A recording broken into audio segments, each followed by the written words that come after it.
Bacon and eggs. Was What it else? good? Was it good? Coffee, yeah. Coffee. Yeah, and no, actually, a pig that I actually met, you know, turned into bacon. So, Yeah. homegrown, yeah, Yeah. yeah.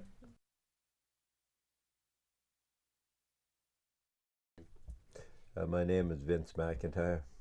I found this place by accident and decided to camp here with my girlfriend in 1979. She was a mountaineer, and we made our temporary camp here. And here, 30 years later, we're still here. It feels very permanent in the sense that it feels like home. This is most at home I feel any place since I left the place I was born. So this is where I decided in the world to settle down. Back then I could really work hard, and we wanted to make it so it wasn't really visible or whatever because it was on Crown land. So I started digging down here, and she helped me, and we made that little downstairs place with a stove. I cut off a 45-gallon drum and put a hole for a lid and put it on the ground. That was our fire for the winter, and was putting the roof on the snow, and that's how we started here. Yeah. When I think of home, I think of the little thatched house I was born in the west of Ireland. That's I still think of it as that, but I felt like a drifter, a traveler. I'd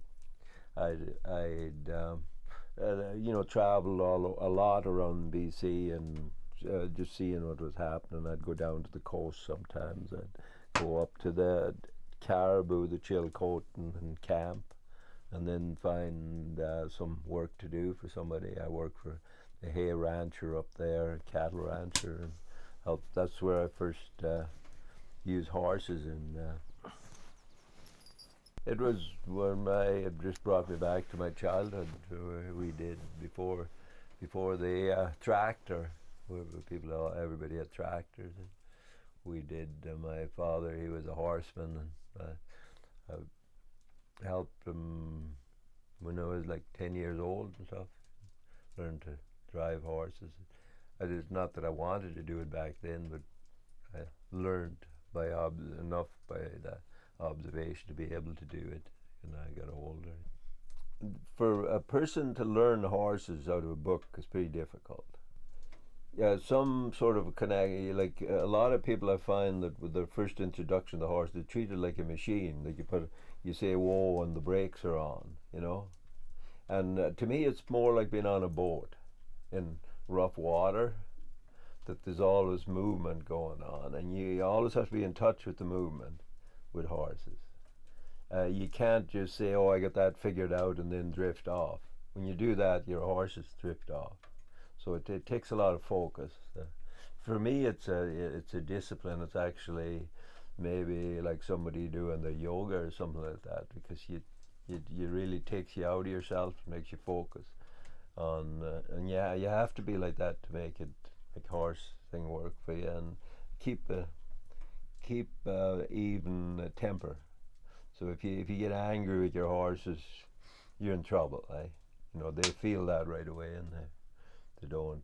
So it takes. You have to be stoical. Yeah, I think it's a lesson right in the horses. It keeps you humble, because a tractor, people get on a big machine and they have that power, but with a horse you have to be polite. You have to ask them. You have to get their willingness and attention.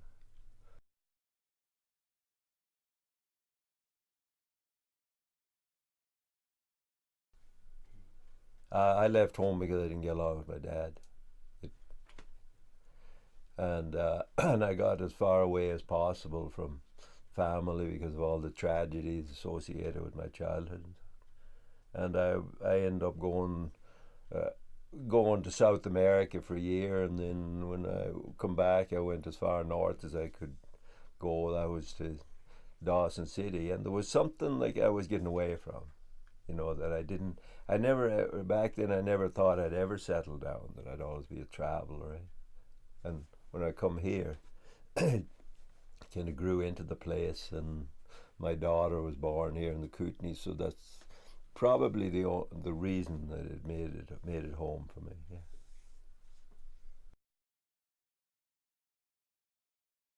When we look at the past, we see the good parts of it, and I'm telling you the good parts.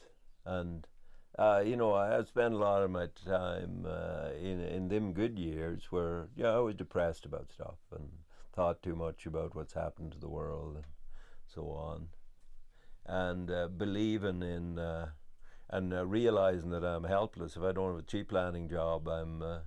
What am I going to do? I'm getting too old for it, and I don't believe in it. So when I started growing food, I